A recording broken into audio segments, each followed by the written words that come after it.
Hey everybody, it's Scott Steen with winnersandwhiners.com coming to you with the Friday edition of Today in Sports Betting. And today in sports betting is actually a very big day. It is the day after the NFL schedule came out. And, in the middle of COVID-19 here, the NFL schedule release was a 3-hour event. What a gigantic deal it was. We're going to talk about it. And, of course, who better to join me than to talk a little NFL than my partner, all the way coming from Long Island. I don't know why I say that every day. I think it's just it's impressive that we've got technology that brings me and him together.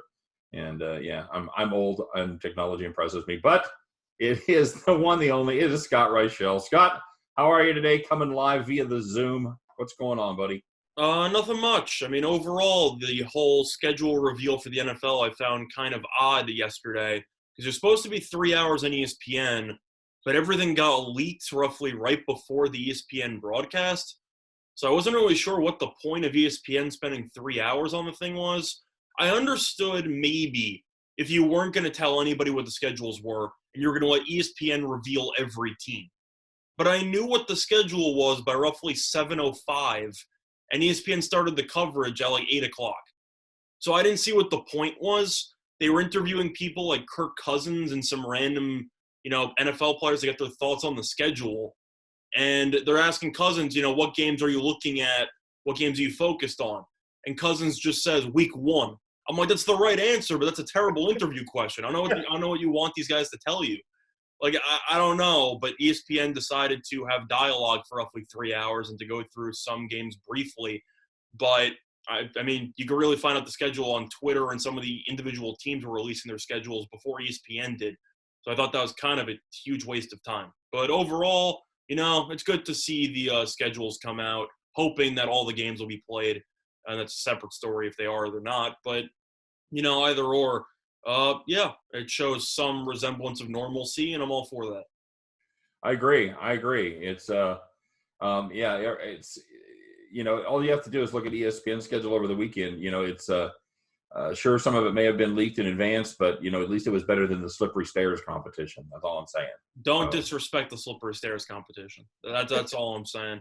They've also been throwing in a bunch of old boxing matches that they throw in randomly in prime time. I've actually been watching some old-time boxing matches. I watched the Thrilla in Manila the other night. It was still pretty good. That's an old-timer. But they should start doing more old UFC fights. They've been doing a lot of compilation stuff.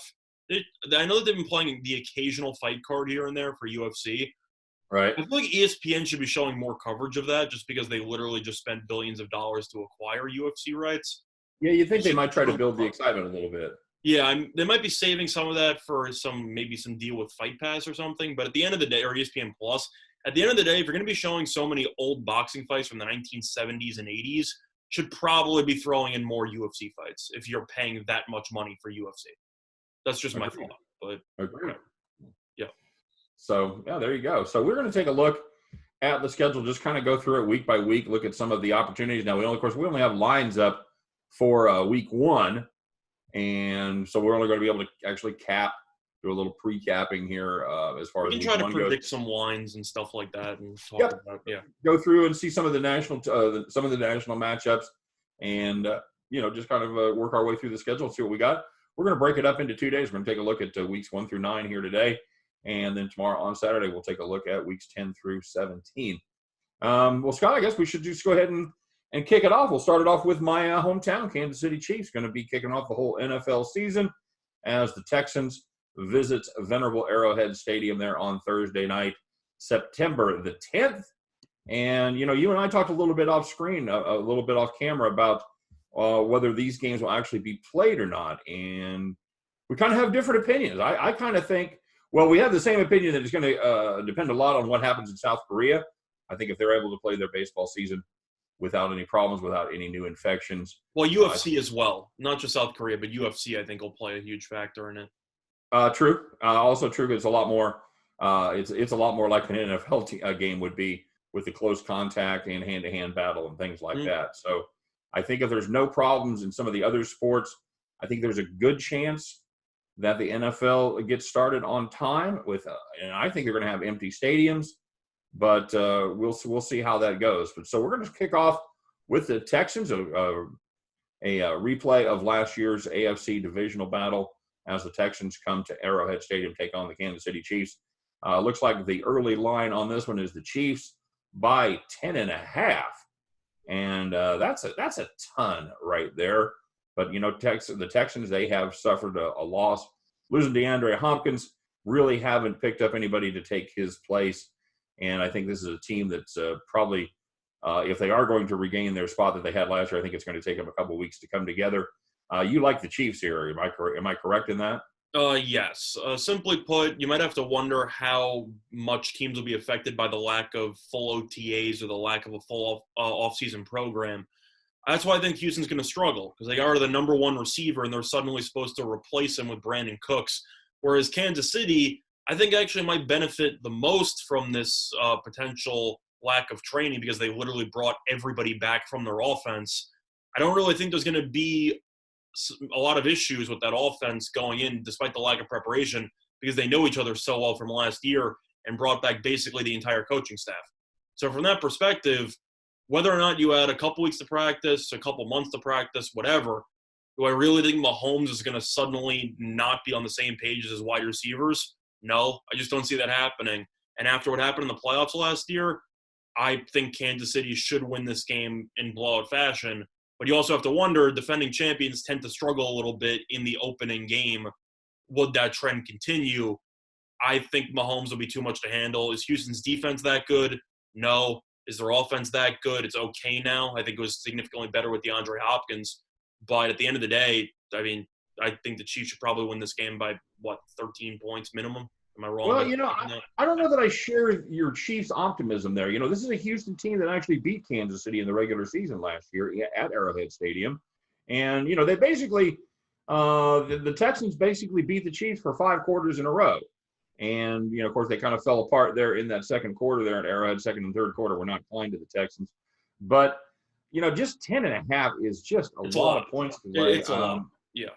I'm not sure that I think KC is going to be hitting on all cylinders. And I think it's going to be very difficult to get used to no home stadium, no home field advantage. Because, you can imagine with 80,000 people rocking Arrowhead, you can imagine to open the entire NFL season how fired up these people would be. And I think that's going to be a huge hole for the Kansas City Chiefs. Question, would they do the ring presentation with nobody in attendance? How exactly would that work? I don't think so. I think they would want to probably wait until we have a chance to get some people in the crowd. That's my thought. That's why I'm curious. Yeah, I don't know how that's going to work exactly, Scott. That's a discussion for another day, and we keep waiting for more leagues to update their COVID plans. You and I are going to do a show and talk about the various professional and amateur leagues and what they're going to be doing. But there's just so much in flux right now. I think there's going to be a lot more information in a week or so. A lot of the college conferences want to play. The SEC wants to play. The ACC wants to play. Everything's very fluid. But coming back to your original question, I think that the Chiefs are going to want to have people in attendance. I really do. I think that's such a special moment, and that's you're kind of rewarding the crowd, because obviously most of the crowd doesn't get to see you play in the Super Bowl live. So they don't get to share that moment. I think this is as close as you're going to get to sharing the moment of triumph live, and I think they're going to want to save that until there's some people in the stands. Now, whether they're going to wait for a full house, a third, a quarter, I don't know how all that's going to work, but I think they want to have some bodies in the stand for the ring ceremony. Yeah, I would agree with that as well. I was just curious. So that's the Thursday night game. You and I are kind of split on that one. You're a full-throated Texans. I am a well, I can't trust Bill O'Brien. That also helps out here. I don't. My real question though is that after all the offseason moves where they pretty much got ripped off well, I mean, it's not even, to put it lightly. I mean, that DeAndre Hopkins trade is a joke. And then their draft was, I'd say, average at best, slightly below average. You got Brandon Cooks, I guess, for a second-round pick. I don't know. I don't want to say that they're going to quit on O'Brien, because I'm not going to immediately assume they're going to quit on the coach. Am I the only one who just thinks that some of the Texans players might get fed up with it? Or am I just reading into it? I know that they're going to be professionals and everything, or at least they should be. But Bill O'Brien just completely butchered the offseason. Do you think that's going to affect morale in the locker room? I'm not sure it's going to affect it week one. They could have him fired up there with the with. But you think it could snowball potentially? Yes. I think if this team gets off to a bad start, and especially if David Johnson ends up being a non-factor, like you and I both think he will be, and DeAndre Hopkins has a little success there with the Cardinals, I think those things will matter as well. And I know that the Houston press is not very kind to Bill O'Brien, especially lately. And I think that, you certainly have the potential for that situation in Houston to get very ugly. Scott, kind of a side note here. Have you seen any odds on first coach to go? That I have not. Now, I'm trying to think if I actually did on DraftKings because I know that they had some props available. As far as I know, I might have seen a line or two maybe a couple weeks ago. I'm not sure if it's still up. I can look around briefly, but I don't know if I'm actually going to find anything. But let me see if I can find something real quick. Well, who do you think it should be? Do you think O'Brien is on the hot seat there for a mid-season replacement?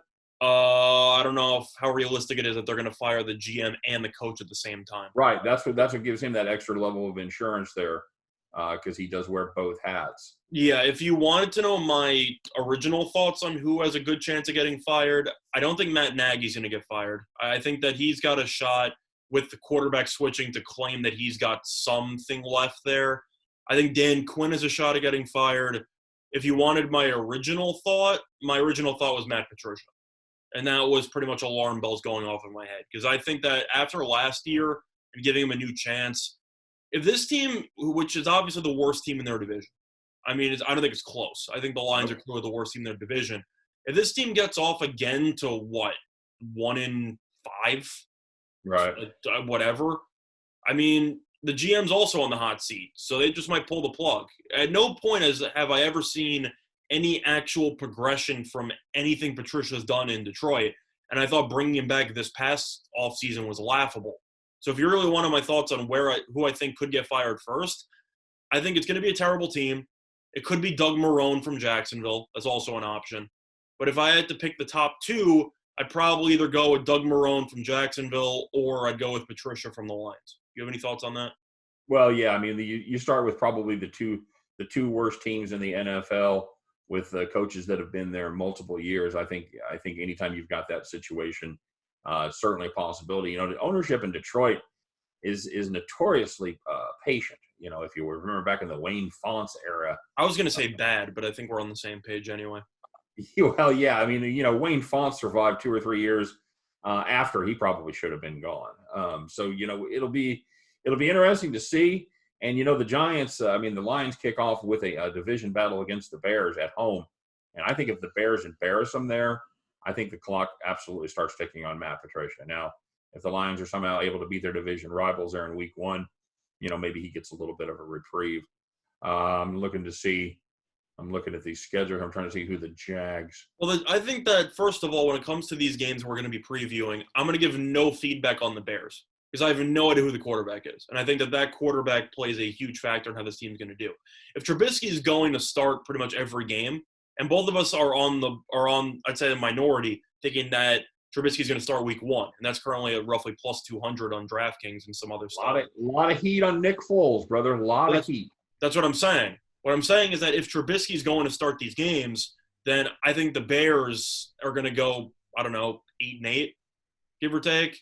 I think if Foles starts, they have a shot at going 10-6, 11-5. I think that there's really that big of a difference. I know Foles isn't necessarily the same guy that he maybe once was, and I know that he might be a little bit overrated because of one Super Bowl run followed by a mediocre NFL career. At the end of the day, Trubisky is just not good. I've been saying it for years. I feel like we both agree on this. And even if Foles isn't the same guy and he struggled in Jacksonville last year, I think we can agree that he is definitely an upgrade over Trubisky. And he can actually throw the ball more than 20 yards downfield to Allen Robinson. So I think he's a better fit for the offense. Yeah, he appears to be at least a competent NFL quarterback, where Trubisky is not. I think Trubisky's a backup. It is what it is. I think he's going to have a career. I don't want to say I'm comparing him to Blake Bortles, but I think it's kind of similar. in the sense that he had a lot of hopes out of college, and I'd say out of a minor school, because I don't consider North Carolina to be a huge football school, at least nowadays. He went high in the draft. People thought he was going to be this franchise quarterback. He ended up making the playoffs early on, had a bit of success, completely regressed. Then you looked at him and he basically said, I think he's probably a backup quarterback. And I think that's pretty much what's happened with Bortles. That's what happened with other quarterbacks. I think Trubisky's a backup quarterback. And that's just my thought on it. It's really a shame for Chicago that there wasn't another quarterback available in that draft for him to take. Rex Grossman. No, actually though, yeah, I know. It was slim pickings, and they picked the wrong one, right? The QB was slim pickings. Mm-hmm. You've got Deshaun Watson, Patrick Mahomes. You move up to take Mitchell Trubisky. Got a couple Hall of Famers behind him, most likely barring injury. And you take Chicago. It happens. It does indeed happen. So, any other? I'm just kind of looking at the Week 1 schedule there. One of the more intriguing matchups for me is the Dolphins headed up to Foxborough take on the Pats. Kind of a payback game for the Dolphins taking care of business there in Week 17 last year, costing the Patriots home field advantage, which really more than any other event probably launched Kansas City at least into the Super Bowl. Would you agree with that? Yeah. I mean, at the end of the day, I still think Kansas City would have gone into Foxborough and won. I know it's very tough to do that twice in one season because they did that in the regular season as well. At the end of the day, I feel like the writing was on the wall for New England. I thought originally that they were the best team in the league, and I feel like everybody did when they were undefeated to start the year. Then they got embarrassed by Baltimore. They got embarrassed by Baltimore, and they completely fell apart down the stretch. And I feel like you were just watching them play the last couple of games, and you just realized, I don't know if it's Brady or the offense, but whatever they're doing doesn't work. I feel like that was kind of a universal truth that came out at the end of the season. So at the end of the day, I just didn't think they'd be able to score enough points to keep up with Mahomes. So I thought the Chiefs would have won anyway. But when you give the Chiefs home field, it's pretty much a wrap. Then again, Baltimore losing helped. But at the end of the day, I think we can agree Kansas City at home is a different animal. And I don't think anybody was really ready for that. No question about it. No question about that at all. Nothing else. The Sunday night game is the Rams hosting the Cowboys. That could be an interesting game, especially if it would have been played about 5 years ago. No, it's I'm not super excited about this Week 1 schedule. I like seeing my Chiefs kick off the year. We do have the Saints and Buccaneers in the late afternoon game. That could be fun as Breeze and Brady, two absolute stone cold locks for the Hall of Fame, go at it there in the Superdome. That could be fun. We do get to see Joe Burrow make his debut at home against the Chargers and their defense, as Bosa and Ingram get to welcome him to the NFL. Monday night game, Scott, I'm not too excited about either one of those. Got to be honest with you. Got the early game. Of course, it's your first week Monday night doubleheader. The early 6:15 Eastern game is the Steelers. 7:15 Eastern is the Steelers at the Giants. Ho to the hum right there. And although I guess we could see Ben Roethlisberger, see if Big Ben, looks like he's going to be a competent NFL quarterback once again, or whether he's done. Although the Giants defense likely to offer little of a test there. Then the late game is the Titans at Broncos there from Mile High. Again, Titans, Derrick Henry going against Drew Lock and the new look Denver offense. I suppose that could be a decent game, and neither one of those games have me too excited. Anything get you tickled there, buddy? If I had to lean anywhere, I'd probably lean to the Steelers -3. I'm not trying to sound like a Giants hater. We both thought they wouldn't really be good this year. At the end of the day, do you trust this offensive line against the Steelers' defensive line? No, I do not. I think that Big Ben, even though you don't really know how he's going to perform off of the massive arm surgery, at the end of the day, I still think he's better than Daniel Jones. So I think they have the better quarterback. They have the better offensive line. They got the better defensive line. And I think you can argue that they got the better secondary. I know that the Giants got Bradbury, but at the end of the day, Minkah Fitzpatrick was so good with that team last year. I feel like that secondary is just next level. I know that the game's in New York, so you can argue maybe they might have a solid home showing for the home opener. But if there's no fans in general, then home field doesn't really mean anything. So from that perspective, I think if there are going to be no fans there, I just think the Steelers are going to win. I know that they're typically better at Heinz Field, but they're just a better team. I mean, there's a reason why the Giants win total somewhere around 5 or 6, and the Steelers are around 9. I mean, they're just a better team. So if you toss out the home field, the Steelers should probably be favored by, 4 points, maybe 4.5 instead of 3 for getting rid of home field. Am I wrong for thinking that? No, I would completely get on board with that. The defense for Pittsburgh is really an elite unit. If they had an offense to match, this would be a team to be reckoned with, not only in the AFC North, but for the AFC title as well. I think they not only give Baltimore some competition, I think they would maybe even match up well with the Kansas City Chiefs if you can, put some pressure on Mahomes, who we were able to see in the Super Bowl that he was definitely not the same quarterback under pressure. Yeah. So I'm just saying, who are your tackles for the Giants right now? You got Andrew Thomas, who's a rookie who's never stepped foot in the NFL before, and then you got a choice between Fleming and Solder, and you have both of them who have to stop T.J. Watt and Bud Dupree. Yeah, good luck with that. Good luck with that. Solder looked like he was absolutely on the downhill side of his career last year. He's completely washed. The only question is if the Giants are going to be willing to admit that because they're paying him so much money. Probably not in game 1, and that's going to be a problem. So he might start, and then you're looking at Eric Flowers 2.0 situation over there where he pretty much can't block anybody, but you're forced to use him.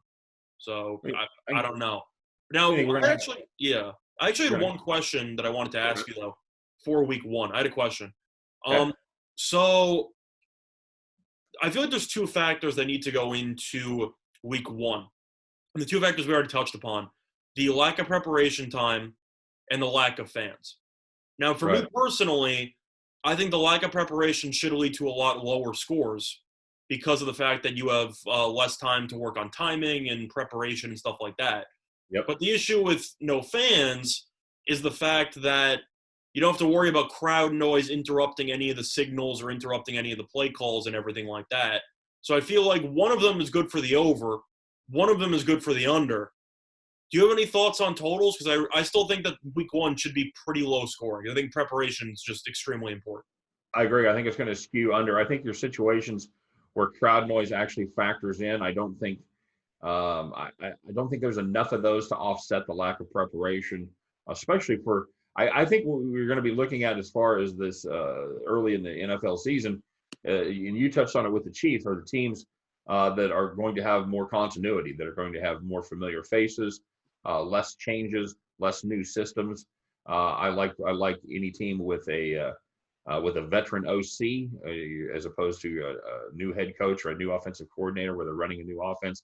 Looking at you, Minnesota, and we're going to have to see how all that shakes out. I definitely think these are going to skew under the total. And I think the Steelers Giants in particular, I don't know what you're going to have for a total there. Probably in the 38 range would be my guess. It's 48.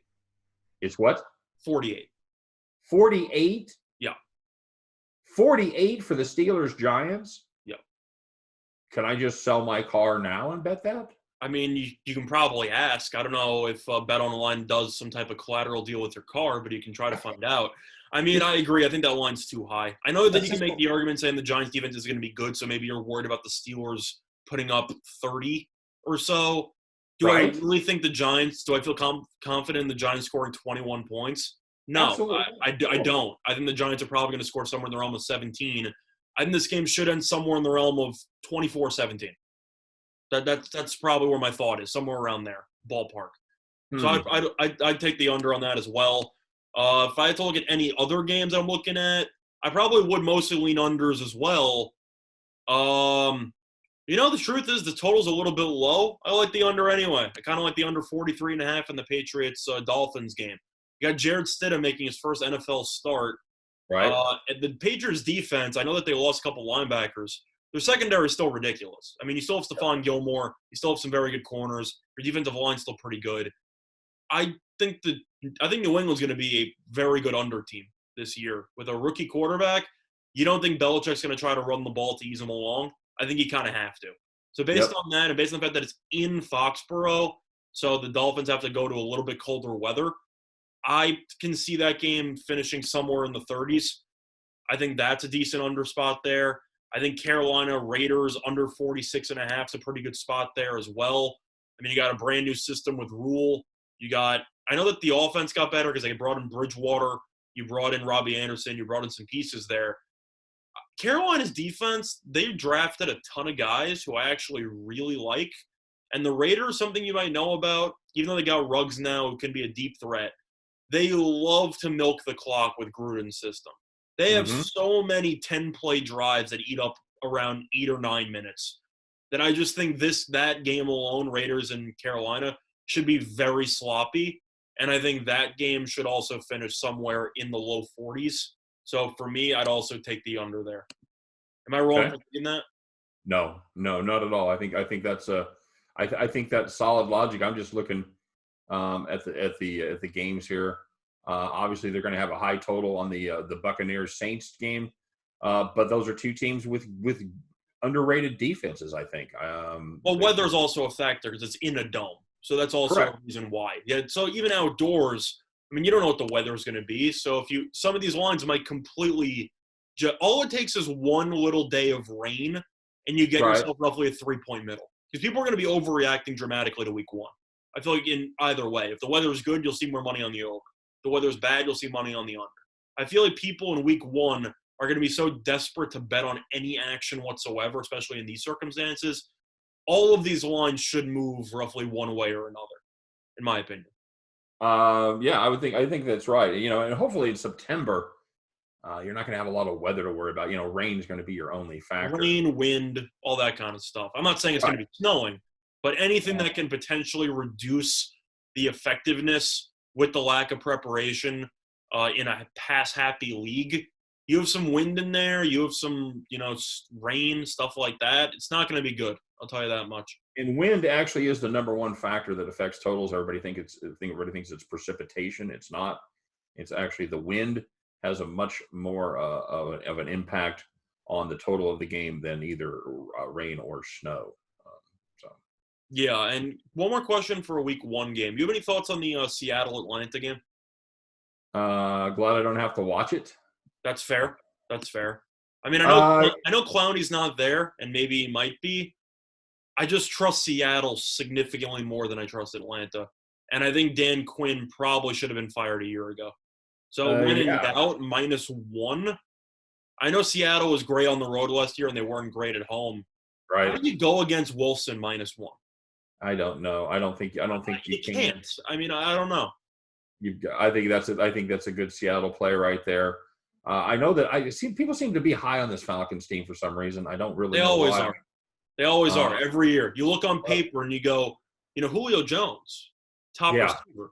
Matt Ryan, he won MVP once. I'm like, yeah, he hasn't really been good since. But they've got two. They got one great receiver, one good receiver, one used to be good. Yeah, Calvin Ridley's good, but yeah, it's like you're looking through the lineup. Are you kidding me? They got Todd Gurley. I'm like, what's your point? He can't run.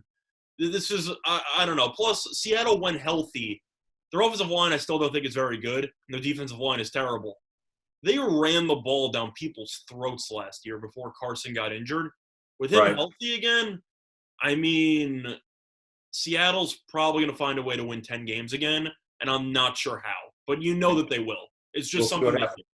And we'll see what happens with Lynch because they're making noise like maybe Lynch will be back. I don't know about that, but I personally think Seattle could use Doug Baldwin more than they could use Marshawn Lynch, but that's a separate story. I totally agree. All right, well we're we're a little bit behind schedule. We're going to do 9 weeks here. Let's that's the great thing about this format. We do how many ever we do, and then we can do the rest of them. So let's take a look. We can work through briefly because a lot of this is going to be trying to predict where teams are going to stand. Week 1 is where we're going to get the safest predictions because everything is kind of already in place. Right. So you can work from there. You can't handicap injuries that haven't happened yet, or I mean, you could have teams that go off the rails after week 2 and you have no idea. Right. Agreed. So we'll figure it out. Let's take a look at week 2, and starting off with the Thursday night battle. Oh, we're already into terrible Thursday night battles. It is the Bengals Browns in the NFC North division. There, it's the national debut of Joe Burrow. I'm taking the Browns. I mean, if I'm being honest here, the Bengals. I understand Burrows should be a solid NFL quarterback. This team isn't good. You can argue whatever you want. They had a decent draft. They're going to take him a year or two to get acclimated. I just think the Browns are a much better team. And them being at home is icing on the cake for me. Yeah, you're probably going to look at Joe Burrow playing in his probably at best his fourth NFL game if you maybe give him a couple preseason games, which I don't know how that's going to work. Mm-hmm. But it's pretty good Browns defense. It really is. And I think that he's going to struggle up there in Cleveland, even without the dog pound. I think this is a Browns team that is solid. I think they're pretty much to me, they're the quintessential 8-8 team. I think this is a team that plays good defense, has some pieces on offense. As yet to see them come together. But you're right. At the end of the day, this is a terrible Cincinnati team. By the way, question, just to save some time, do you want to just go through each of the weeks and talk about our favorite player too? Yeah. Okay. Yeah, that's probably the best. I thought we'd take a look at maybe the national games, if any of those stood out. I think, I think that I'm just in general, because there are a couple of games each week that I feel like you could just stare at and you pretty much know where you're going. Because I already have one looking at week 2. Okay, what do you got? I would just take the Niners destroying the Jets. It's one of those situations where I know that it's tough for a West Coast team to go east, but at the end of the day, I mean, I still think the 49ers are phenomenal, and the Jets' defensive line is terrible. The 49ers are just going to run the ball down their throats. And I know the Jets have a lot of new faces on the offensive line. Are you really going to stop Bosa and D Ford and all the – no. The game's over. Just don't even get off the bus. The 49ers should win that game by double digits. It's just the way that I view it. I don't know what the spread will be. I'd assume that spread's probably going to be somewhere around a touchdown because it's very tough to win by large margins on the road when you have to travel cross country. But the 49ers I feel like they're just going to destroy the Jets. Well, we'll see what happens in week 1. I think if the Jets look like we think the Jets are going to look, I think you're probably going to have a spread of over 7 points, somewhere between 7.5 and 10 would be my guess there. I think they'll win by over 10, so I'm not really worried about that. I'm looking at the Texans' woes to continue there in the late afternoon game as the Ravens come to town. Yeah, that was my second one. Yeah, I think that they get to find out how big of a spread there is between the elite teams in the AFC and themselves as they start the week, or if they start the year with Kansas City and move on to Baltimore. That certainly is no party at all with playing those two teams back to back. I like the Ravens to absolutely roll here. By the way, you see the Thursday night game to follow week 2 with week 3? Not yet. You better get excited. This is peak television right here. Is that the where we get the Chiefs and? Oh no! You're not ready for this Thursday night game, week 3. Okay, all right. Are you done with week 2? Anything else you want to talk about? No, I think that's pretty much it. You want to do a deep dive into the Saints Raiders? No. Not really. I mean, it is the first game in Vegas, so that is something worth mentioning. But if there are no fans, then who cares? Oh, you know what, Scott? I was looking at this last night. I did go this far. Yeah, we're already into the terrible Thursday night games. If you thought that AFC North division, if you thought that was a bad matchup, just hold my beer, because week 3 brings you the Miami Dolphins and the Jacksonville Jaguars, the battle for the state of Florida down there. Mm-hmm. Oof. You know, I think this is going to be a fun Dolphins team to watch. It's always fun with Fitzpatrick. It's always entertaining. They're not going to be good, but they're going to look better than they did last year, which is saying absolutely nothing. But I think this is a team headed in the right direction. I really do. I like their coach. What's coach's name? Flores is good. Flores is good. Exactly. I like what he did. And a lot of free agents as well. They got Van Noy. They got Byron Jones. They were not afraid to shell out some cash during the offseason. No, and they sat on those draft picks. They traded Kenyon Drake. They traded Fitzpatrick. They hoarded draft picks, and I think this is going to be. I'm assuming we're in agreement. Fitzpatrick's going to start over Tua. Oh yeah. That's my opinion too. Absolutely, and he's not a guy that's probably going to just absolutely suck where you're going to want to replace him. He's a guy who'll mess around. He'll win you a couple games here and there. He is what he is, He's obviously a smart quarterback. But, yeah, that kicks off the week there, the Jaguars and the Dolphins. Give me the Dolphins. I'm on the anti-Jaguars bus. I think this is a train wreck team. So am I. Anything else? I feel like there's 2 games that are just staring at me, potentially 3. The third one that's a borderline is Cleveland-Washington, because I do think Washington's defense could be good enough to potentially keep that game low scoring. But in terms of what I like, you'd have to look at the Eagles against the Bengals. And I think you have to look at the 49ers-Giants. And the reason why I say 49ers-Giants is because they literally would be in New York against the Jets the week before, so they don't have to travel. You can just stay on the East Coast, completely eliminate the West Coast, East Coast travel, and just play in the same stadium. So the 49ers are just set up right there. I guarantee you with the virus, they will be staying in New York. They will not. That's what I'm saying. So people are going to make a big deal saying, oh, they're in the East Coast. And I'm just like, no, they were there last week. They should win this game by double digits. Yeah, I agree. I'm very high on the Niners. I think they are the class of the NFC once again this season. I agree. I do not think the Giants are. So this could be double-digit home spread here for the Giants, Scott? I think it's possible. A lot of it's going to depend on how Daniel Jones and offensive line look in weeks 1 and 2.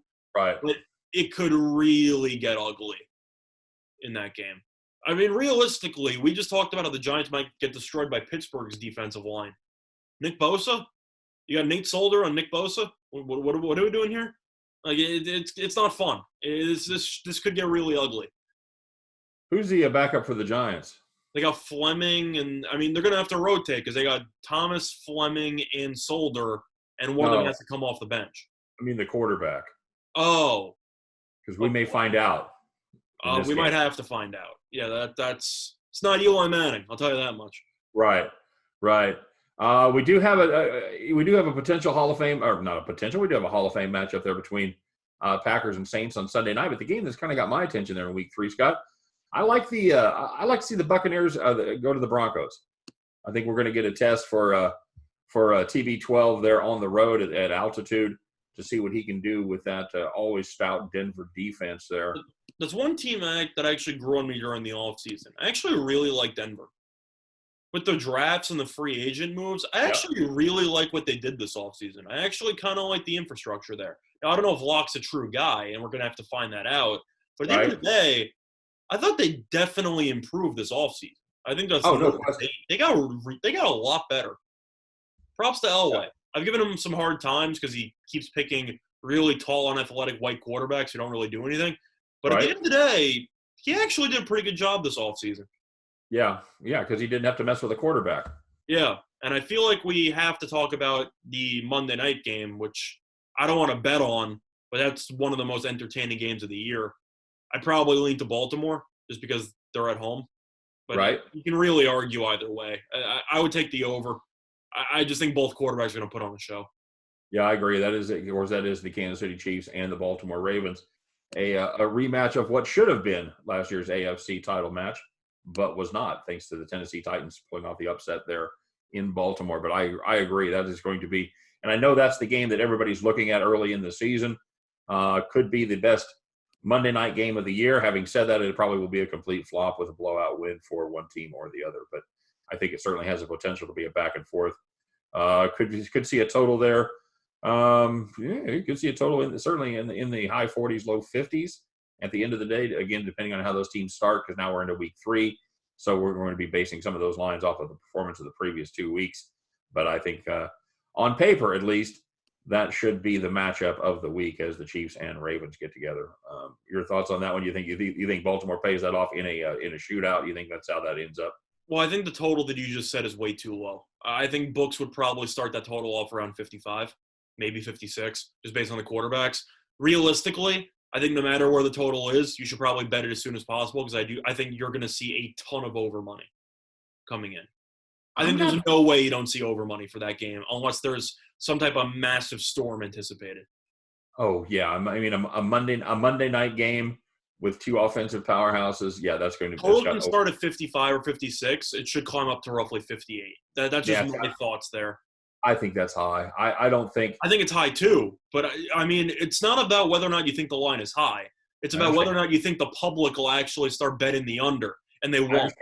And that is one of the biggest mistakes people make with the lines. They try to handicap the game of what they think the line should be, and in reality, you're really handicapping the game as far as what the public perceives the line. There's no way the public's going to start betting the under at any point in this game.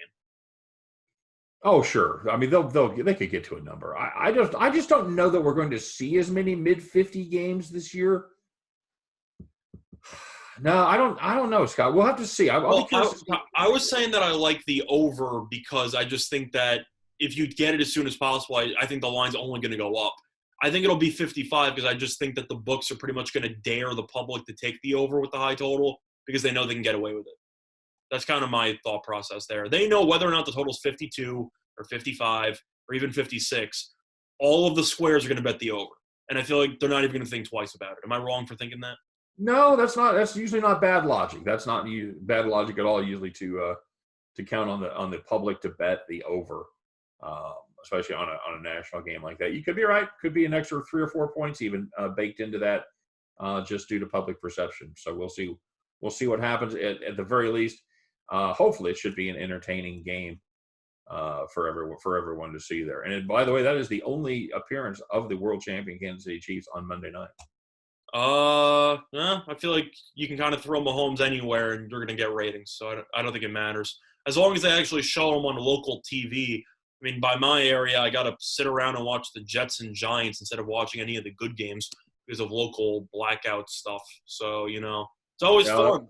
Yeah, it's fun having to watch the Jets and Giants both go like 7 games under 500 and yet they're still on TV every Sunday. It's an entertaining time. That would be awful. That would be awful, my friend. That is the nice thing about being living in Kansas City. We've been long suffering fans for a lot of years, but every Sunday it is the Pat Mahomes show. We get to watch him each and every Sunday. All right. So, hey, speaking of those Jets, Scott, they get to host the Broncos on the next Thursday night. They're in Week 4 as we cruise into October, with October 1st as Drew Lock leads the Denver Broncos east to take on those up-and-coming New York Jets. Scott, they're always up and coming. They're just right? They're just never here. They're always up and coming. Any hope for your Jets there? What do you perceive the line going to be there? Close to a pick 'em? Broncos 3 or less? It really comes down to home. That's the one thing that really factors in is home field. Because usually the general rule of thumb, if you're brand new to sports betting, is that home field is usually worth around 3 points. In the NFL, correct. In the NFL. Usually around 3 points. It's usually more in college. But 3 points, I think, would turn this game into roughly a pick 'em. I think the Jets could potentially be a 1-point dog here, maybe a 1-point favorite. It'll be very close to pick 'em. But with no crowd advantage at all, I got to assume Denver's going to be favored by around 2.5. Yeah, that's kind of what I'm thinking here, and it is always a fool's errand to do look ahead lines once the season has started because there's so many things that factor in as far as injuries and how the team looks and things. Plus home teams have historically dominated on Thursday Night Football, but the question is how important is home field if nobody's there besides traveling? It's pretty much the only advantage you're getting at that point. And we're gonna find out. We're gonna find out how that home field plays out. It should be an interesting season. Just as an aside, Scott, good time to ask. How do you think it's going to work for crowds in the NFL? Do you think there will be, at any point in the season, do you think there will be a full house? Do you think they will open up the stadiums to everyone? Personally, I really think it comes down to a vaccine or anything like that. Opening it up and selling out are 2 completely different animals. Because you can open it up, and then a bunch of people can say, I'm still paranoid, I don't want to go out, I don't want to get sick. And I still think that's extremely likely. I think there's a chance the NFL at some point says, screw it, the curve has dipped too much for us not to open up our doors. We'll see what happens. And am I suddenly going to think that people are going to randomly start flooding the stadiums? No. I mean, some teams had problems selling out to begin with before the whole pandemic, and now I feel like they're going to be missing half their usual fan base. So I think they're going to open it up at some point. Do I think they're going to sell out? No. I think the Super Bowl will be sold out, and I think some of the playoff games will be sold out, but random regular season games, no. I don't see that being sold out in pretty much any capacity, besides maybe Las Vegas. Maybe. Now, here's the question. Americans love a bargain. So is there a price point there that matters? So if your normal ticket to see a game in New York is, I'm assuming, north of $100, somewhere in probably the $120 range, is that about right? I'd say for the bleachers, you can I mean, it also depends on how good the teams are. But considering now, I'd say you can probably get bleachers for maybe $80 if you're lucky. I'd say 80 minimum. Okay. So let's assume that, and I saw a survey last week said 78% of the people would still not go see a sporting event yet. Okay. Yeah. So does that number change if they drop the price? Do we have a price point on our health, Scott? If that $80 ticket becomes a $20 ticket, will you have people go, well, I wouldn't normally do it, but $20 NFL, I can't pass that up. I mean, we had to talk about this during the mailbag episode that we did a couple weeks ago. I think that the issue you run into the NFL is that it's not just the ticket price. It's the actual pain in the ass to get to the stadium, which is always a war. Traffic, followed by finding a parking spot, followed by the tailgating, followed by walking to the stadium, finding your seats, paying for overpriced food. There's a ton of other prices and just other inconveniences involved. And some people might just not want to deal with that. Having said that, $10 is $10. I mean, I feel like you can go either way. I think it'll help, but I think some people will just say to themselves, I have a chance of getting sick, and I know that the drive home is going to take 3 hours, and I'm really not in the mood. I feel like that's going to play a factor. Okay. I'm assuming you'll agree with that. Football games are not exactly the easiest thing to do when it comes to going. No, and and for many people, myself included, it's not necessarily the price point that keeps me from going to an NFL game.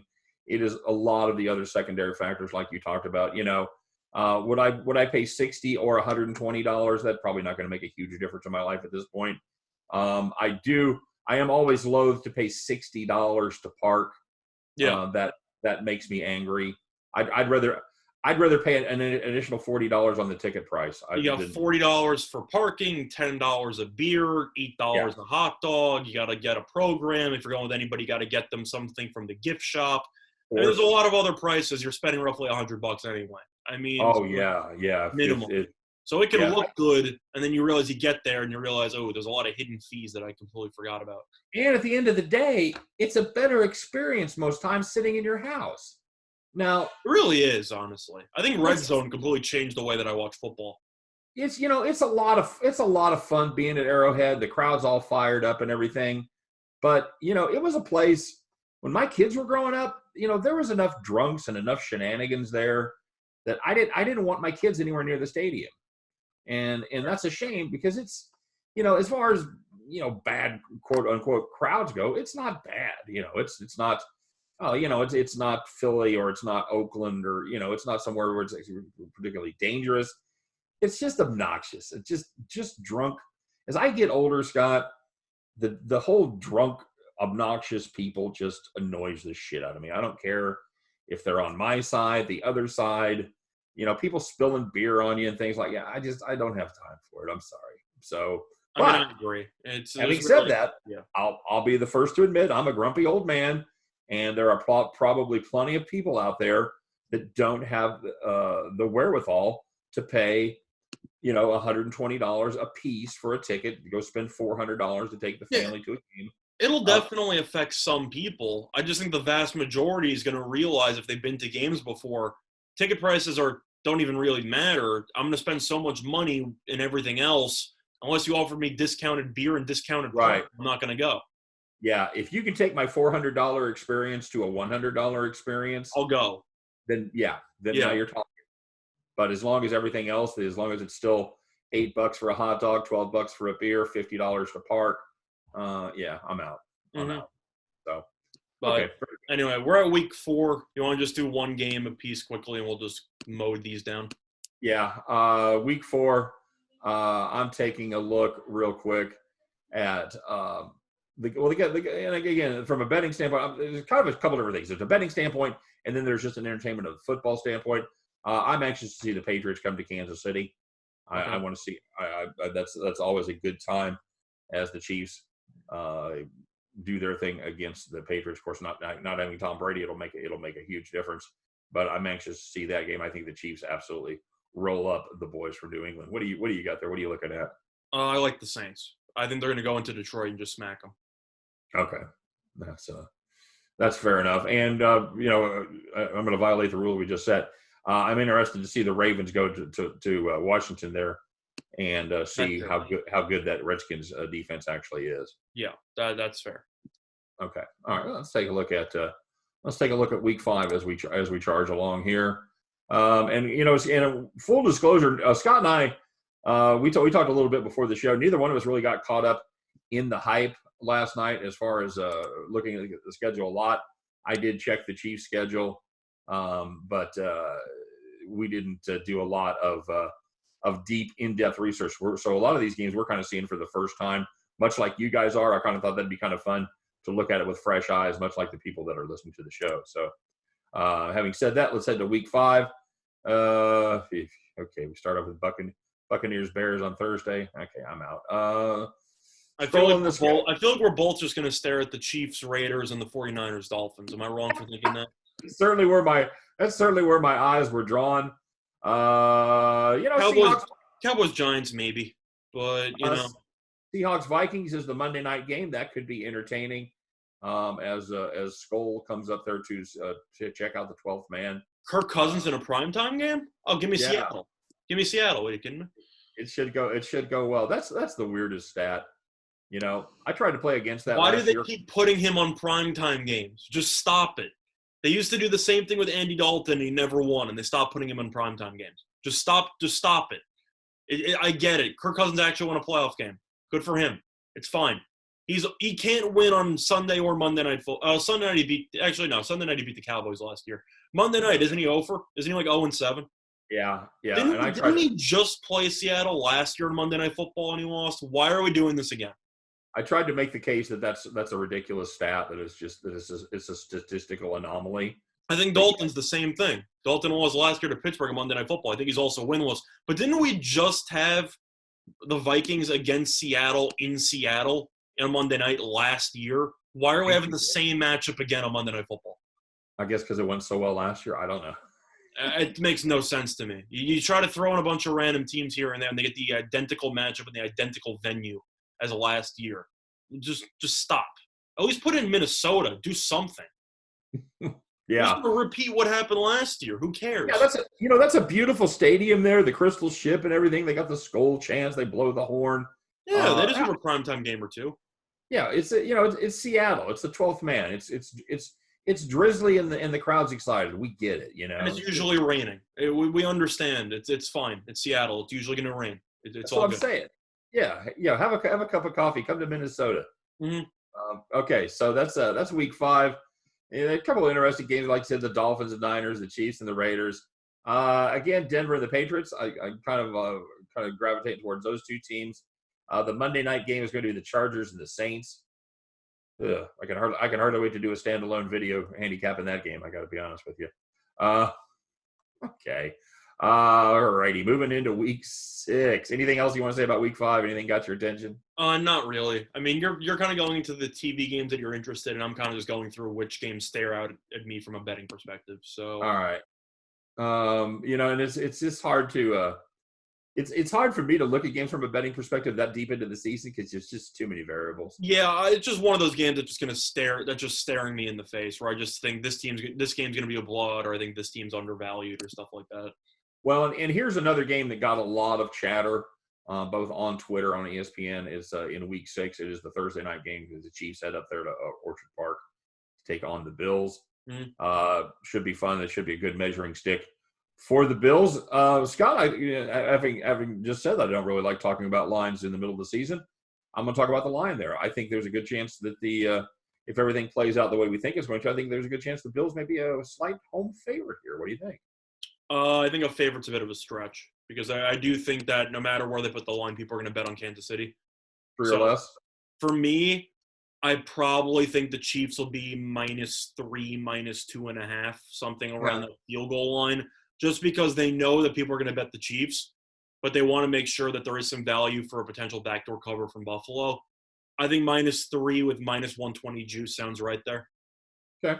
All right. That's you're a little more. I'm a home.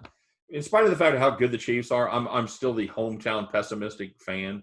That's fair. I'm just saying. I think you can agree, and we talked about it before with totals. the books just wants to get even action on, for the public to bet. I think that's why the Chiefs have to be favored. Because if the Chiefs are underdogs, everyone's slamming the Chiefs. Right.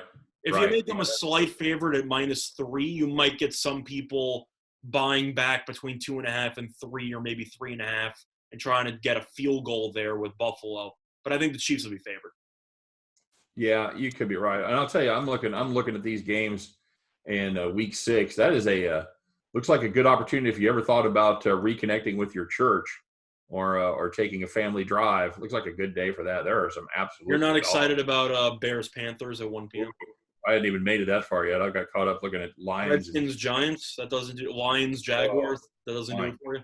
My goodness, this is just some ugly games out there. Yeah, if I had to look at one bet or something that's just staring at me, it would be the Bears Panthers under. I think that game would be extremely boring, extremely low scoring. That game should finish somewhere in the 30s. I would take the under there. Yeah, I like the under there. I'm also a big fan of probably the under in the Giants Redskins game, as you've got two offenses that really don't have much of a track record there. Redskins defense, I think, is one of the more underrated units, and I think that Giants defense offense is going to struggle against the Skins as well. So we'll see. I think you've got a couple of early games there that have the potential to go way under the total. Mm-hmm. And they have a decent Sunday night game, although it seems like these teams play about every Sunday night. It's the Rams and the 49ers. Mm-hmm. Okay, and then I'd lean to the over in the Cowboys game for Monday night. I think so. You got the Cardinals at the Cowboys. We'll see what happens. I'm pretty high on Kyler Murray. I think he's going to have maybe not a breakout season, but I think he's going to have a much better season with the Cowboys secondary is terrible. So for me, I'd have to lean to the over in that game. I mean, that should be somewhere in the low 50s, probably around 51, 52. If I had to take a guess right now, ballpark, I'd probably lean over. I think that game should get to around 55. So you're really making a bold prediction there, the Monday night game going over. Okay. Yes, that's pretty rare, but at the end of the day, just the matchup there, I think Arizona should look a lot sharper offensively, and I do think the Cowboys' offense, despite their defense being terrible, the Cowboys' offense is actually so good on paper. That offense is so insane. I'd have to take the over. I think one of those two teams should get to 30. So I'd take the over. Okay. All right. So let's take a look here at week number 7. And, let's keep looking. No, just give me the Eagles. Just give me the Eagles. Just give me the Eagles against the Giants. Yeah, Thursday night in Philly. Just give me the Eagles. Yeah, that's the Thursday night game there. And that could be a good game to get a good price on because there's always a lot of New York money coming in. I do like their Eagles.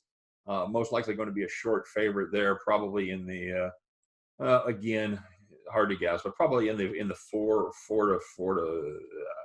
I think it would be more. You think it's going to be closer to 6 or 7? I mean, I think the Giants' record is going to be terrible. So I think the Eagles should be around 6, give or take. Yeah. The Giants could be well in the tank by then.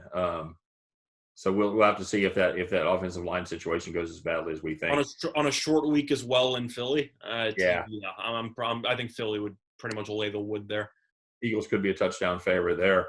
Yeah. I'm maybe taking a look at seeing how the Bengals do as the Browns come to town. I'll take a look and see how those two teams have matched up so far. Could be a little value there on the Bengals as Cleveland, not necessarily a good road team. And Joe Burrow perhaps maybe starts to settle in a little bit. What do you think about that one? I think that it's definitely an interesting spot, especially with the rivalry that the Browns have with the Bengals, or just anybody in their division. How the Browns always seem every year to make division games more interesting than they probably should be. Whether or not that's them making games close when they're terrible or when they're supposed to be good and they have a hard time putting away bad teams. And that should be an interesting spot. One thing that I keep noticing on the schedule, I have no idea what to think of games with the Patriots involved in it. Yeah, Patriots 49ers here. Am I supposed to be excited? I have no idea. I'm watching Jared Stidham go up against elite-level defensive linemen. I have no idea what to think of the Patriots in any primetime game. I mean, some of it's cachet with Belichick. Do I think they're going to be good? I have no idea how good they're going to be. So I don't know. Well, I think they're going to be boring, if I'm being honest. I have no interest in actually watching them play. They're just going to be a boring team. Well, and by extension, you got the same questions about the Buccaneers. The Buccaneers have weapons on offense, and you could argue that they might throw the ball around and do some entertaining stuff. What is New England going to do besides run the ball and play defense? No, I know. Unless Stidham, unless they see a little something in Stidham that the rest of us didn't see. I'm saying style of play-wise. Tampa Bay's defense still isn't that good, and you know that Brady, even though he's old, they still have a lot of good weapons. New England has no weapons and an elite defense. That team's going to be playing every game in roughly the 30s. Yeah, that is definitely going to be a team to look at as far as the under goes. I would take the under in that 49ers Patriots. See, now I was going to say against the Niners, I don't know, but I would think that New England's going to be able to generate almost no offense against in the cold weather in New England. I would take the under. I think that game should finish somewhere in the, I'd say, low 30s, mid 30s. Yeah, I think 21-10 is a real possibility there. Yeah. 24-13, something in that neighborhood. Yeah. Okay, and then I got that's the it would have been fun to see Tom Brady head out to the Death Star there to take on the definitely would have been Las Vegas Raiders. Of course, that's now we're to the end of October. Maybe some fans start to creep back in. Maybe we'll see, man. So many questions. Bears and Rams Monday night, hard pass there. Have no interest in that game whatsoever. All right, so moving on to week numero ocho. Oh God. Chiefs by 40. I was hung up on the Thursday night game as the Falcons and Panthers get together. Chiefs by 40. Who we got here? Oh, the Chiefs and the Jets. Chiefs by 40. The Jets Jets come to Arrowhead. Chiefs by 30, you said? 30, 40, give or take. No, in reality, they'll win by at least 3 touchdowns. That game has blowout written all over it. I really don't think that game will be close. Am I wrong for thinking that? I just there's nothing about the Jets defense that makes me go, wow, they can stop Mahomes for more than a quarter. If you can't get pressure on Mahomes, Jets pass rush is terrible. It's realistically, you could probably take the over and the Chiefs spread. I really think the Chiefs can score 35, arguably in the first 3 quarters. I think that game will get ugly. I think that's going to be a team total over for me for the Chiefs right there as well.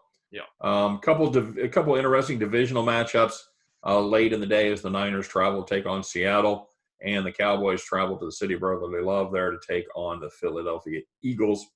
Buccaneers, again, getting a chance to play for a national audience on Monday night as they go against the New York Football Giants. Why are the Giants getting so many primetime games? I don't know, man. I don't. Just stop. This team's not any good. Can we flex games out by like week 7? We cannot. It is. I'm guessing it's Daniel Jones at that point. They got Saquon Barkley and they have Daniel Jones. One great player. I'd rather see the Browns get more primetime games than the Giants. If I'm being honest, just the way that it is. Nothing about the Giants last year. I know that Daniel Jones looked good, and he had the comeback win against Tampa, and he won, I believe, like one other game after that. Didn't they finish the year like 2-13 or something? Didn't they lose like 11 of their last 13? What are we doing here? That sounds right. Yeah. Stop. It's fine. I know that the Giants have a good fan base. I get it. And you might want to have them against Brady because of the history. Eli retired. The history's over. Just acknowledge the Giants don't deserve that many primetime games. The Jets don't either. I'm not being biased. Stop putting bad teams on primetime. I wish they could. I was just getting ready to hammer on you about your anti-Giants bias being up there. No, I don't think the Jets should play on primetime games either. It's an eyesore. It's just not worth anybody's time. Well, it certainly makes the Jets the laughing stock. Yeah, the logic is, let's give every team equal chance to, play in front of a national audience. As a Jets fan, you think I want my team to be seen in front of a national audience? Well, that's 2 times I've seen that happen, or at least memorable. I had the butt fumble and the ghost game. You think I really want to see another Monday night game? You think that was Thursday night Thanksgiving game? No, just stop it. I'm not interested. You think that was the number 1 quote from the NFL season last year? It was probably up there. I mean, I see ghosts. Realistically, the Jets, if they played all their games at 1:00 on Sunday, I would be happy. Right.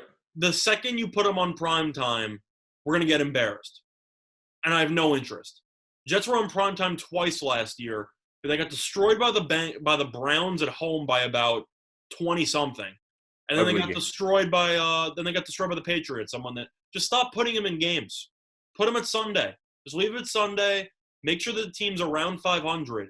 People are wondering why the NFL's ratings and some stuff might be down. It's because you're showing a lot of terrible teams on random games. You have Thursday night games between the Jaguars and the Dolphins. Just stop it. Just try to make some of the primetime games entertaining, and you'll see better ratings. Am I wrong for saying that? No, not at all. So let's talk about that Monday night game. Yeah, I mean, it's the Patriots at the Jets on Monday night. What's the point, man? It's just such a waste. I mean, this year there actually might be more competitive because Brady's not there, but that destroys any reason why anyone would even want to watch this game. You get to see Sam Darnold against Jared Stidham. What's the appeal there? What's the draw? To paraphrase AC/DC, I believe I'm going to be understruck for that game. Yes. It's going to be oh man, you know. Well, I know you want division games, but why? Just show some better games. You know, after taking a look at the first half of the NFL schedule, Scott, maybe the NFL does need a year off. I'm just saying. Some of these teams aren't good. And then a lot of teams aren't good, and then the schedule on top of that just compounds the issue.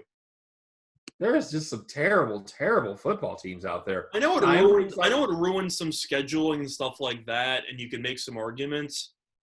I would be completely fine with swapping the Packers-49ers for the Patriots-Jets. But the 49ers-Packers on Monday night. Because nobody's really watching Thursday night anyway. Oh, no. That's a Thursday night game. That's okay. How about just trading out the Sunday night game? You've got the Buccaneers and Saints. I'd rather see that game. That's an option. You can move the Cowboys. I mean, if you really wanted a potential game that isn't going to be that entertaining but should be more entertaining, you could really look at Raiders-Chargers if you really wanted to. Yeah, a divisional battle there. You know the Raiders fans are going to travel well when nobody goes to Charger games. So you should actually have a decent crowd there. Chargers going to be in their new – is this the first year of their new stadium, or do they have one more year at the soccer field? I believe I'm actually not sure about that, so I'm not gonna. Yeah, I know it's coming, but nobody's gonna go to their games anyway. So, I mean, I don't know. It's just a thought there. They focus so much on division matchups, they forget the fact that it just doesn't really matter. I mean, the Patriots won each of the last 3 meetings by 16. Of course, I was with Brady, 16 minimum. Right. Just stop it. I mean, what about Darnold on Monday night made you say, we got to have him against the Patriots again? After last year, we did the exact same thing. You know what? Let's do it again. The redemption story, my friend. Well, we just talked about it with Seattle and Minnesota. Stop putting the same games on Monday night back-to-back years. America loves a comeback, brother. America loves a comeback. I guess. I don't know. I don't get it. All right, Chuckles. Well, it just frustrates me. They just go out of their way to embarrass my teams on national television. As you can see, Scott and I are both very fired up about the NFL schedule, especially the primetime games and the selection of tasty morsels. I'm just fired up because I feel like the NFL does a terrible job when it comes to picking which game should be on primetime. Well, they've got to give everybody a shot, apparently. I'm saying, do they? What is this, YMCA flag football? Not everybody else. I'm just curious. Like at what point do you draw the line? Are you really looking at a team like the Jaguars, who are probably going to go 3-13, and just say, you know what? Here's Monday night. Like, do we really need this? No one needs that. That's what I'm saying. Like, you got to draw the line somewhere. You should pretty much have. You should have it set up through win totals or through something that every team playing on Monday night has to have a win total above 6. Like, do something. You can't keep putting terrible teams on primetime. It's just such a waste of time. You know, of course, then on the other side of the coin, Scott, you get the MLB situation where it seems like every Sunday night you're looking at the Yankees Red Sox. I'd rather see that. Would you? I understand your point and how you want to switch it up every now and then, but I'd rather have less diversity between extremely solid teams on primetime and then forcing bad teams to get blown out on national television.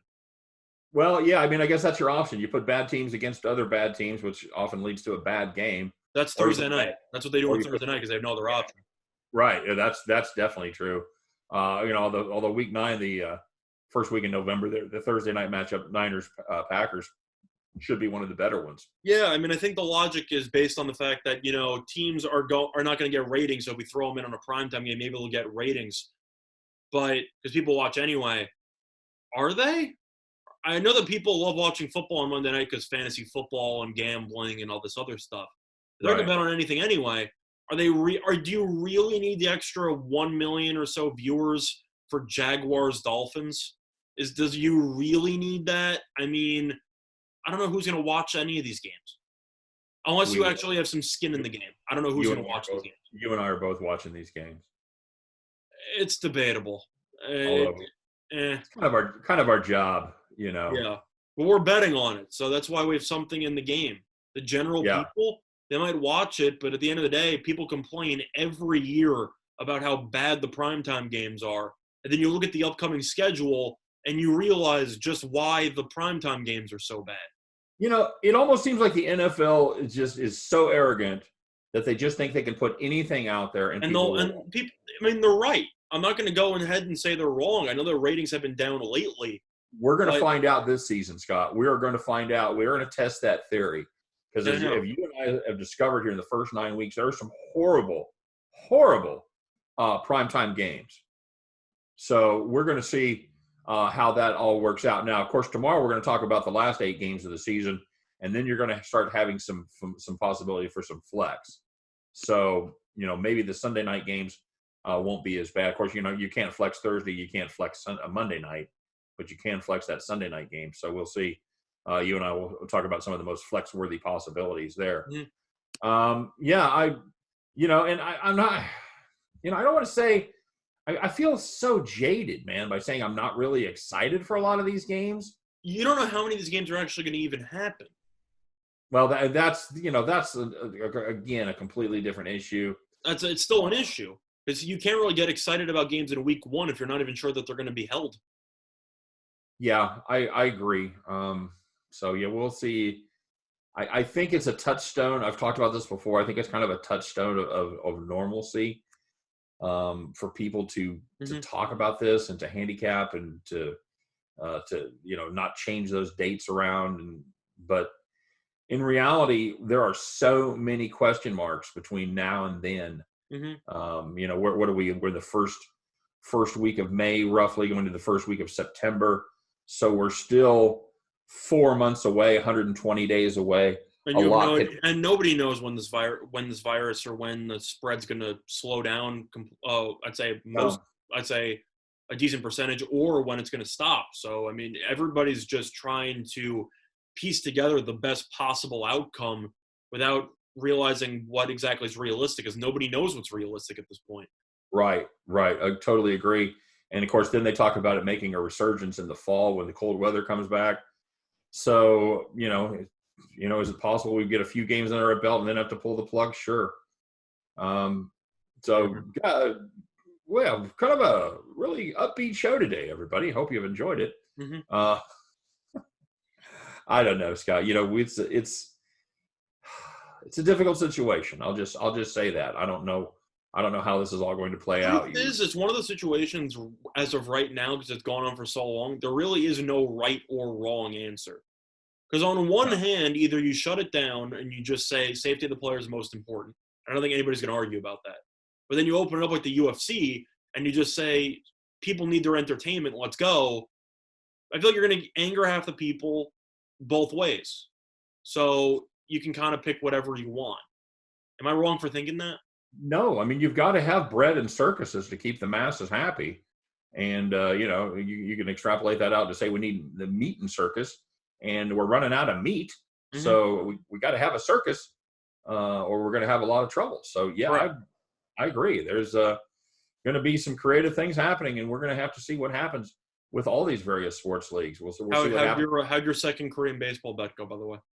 It did not go well. I had the under 8.5, and it ended up being an 8-1 victory for Dino game. Yeah, they had a shot with the bases loaded. It was 8-2, I believe. Did it end up 8-2? I didn't watch. It ended up 8-2. They scored in the bottom of the ninth. I saw the. I was watching that 5:30 in the morning. I was watching that. That's sad right there. Yes, it is. Yes, it is. The one that killed me, they had the bases loaded and hit a line shot to left field. Outfielder misplayed it. Normally an infielder started in on the ball and it froze him, and then was unable to make the play as it went over his head. That's the one that really. As far as I still have not placed the bet yet. So I did not make a play last night. I decided to give it a day. After losing 2 straight, so we'll see how that goes. But I will be back. I have not put a bet in, and I don't plan to. But I'll be back. I'll be pounding the KBO, brother. I'll be back pounding the KBO. No question about it. So, all right, kids. Well, that's it for today. I wish we had better news. I wish we were going to be able to tell you that all these games would absolutely be played. The NFL is a fantastic product, but it's kind of downer Friday. Sorry, kids. But we'll be back tomorrow. We're going to talk about the other half of the NFL season as Scott and I kind of plow our way through, and maybe see some more relevant matchups. And a lot of these games that we're talking about could be terrible games. We could be wrong. They could be come into play. There could be injuries to the good teams. A lot of these teams may be a lot more competitive than we're currently thinking they are right now. So, take everything obviously with a grain of salt as far as Week 9 predictions made in May. Would you agree with that? Yeah. There's so much out of your control. I think that's why we have such an issue with the NFL scheduling, is because knowing that all these variables are going to come into play, and yet assuming everything's going to work out, this is still the schedule they came up with for prime time. Right. That's the issue we have. If stuff gets injured, if people get injured and have the occasional bad game, that's fine. But if you're scheduling bad teams before any injuries and you're scheduling them for prime time, that's your fault. Yeah. I feel like that's where most of the beef that we have with the NFL scheduling is. Yeah. I mean, you look at the Patriots-Jets on Monday night, you could literally look at the schedule and you'd find about any other game you'd rather see. Is that game going to suddenly get more interesting or less interesting over the course of the season? Probably not. It's going to be on the meh in the scale. I don't think the Jets are going to be fighting for the AFC title there with the Patriots. A good chance the Patriots won't be doing it either, but we'll have to see. I'm still not sure about the Patriots, but either or, going in, the ceiling for this game is already low, and it's probably not going to get high. So, it is. It would be an absolute miracle if both of these teams had winning 500 or winning records at this point in the season. I think the Jet schedule is brutal. So, for me personally, I think the Jets are due for a relatively long season. Okay, fair enough.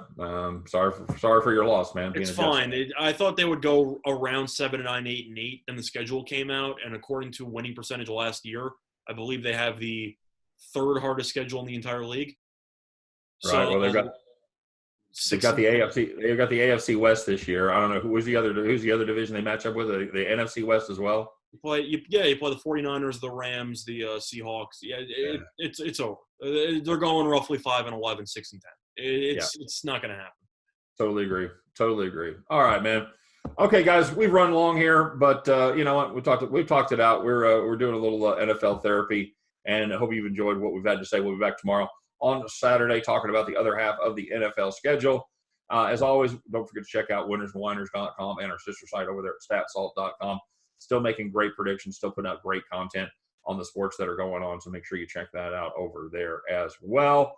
For myself, for Scott Reichel, for all of us here at Winners and Winers, we appreciate you guys stopping by. Thanks for watching. Don't forget to drop us a comment or two. Let us know you're out there. Let us know you're checking it out. And it's all about you guys. And we'll come hell or high water or coronavirus, we will be here for you. All right? You guys take care. Have a great Friday night. Have a great weekend, man. You made it through. And we'll see you tomorrow. All right? Happy Friday. Happy weekend. We'll see you tomorrow on Saturday. Take care. Bye-bye.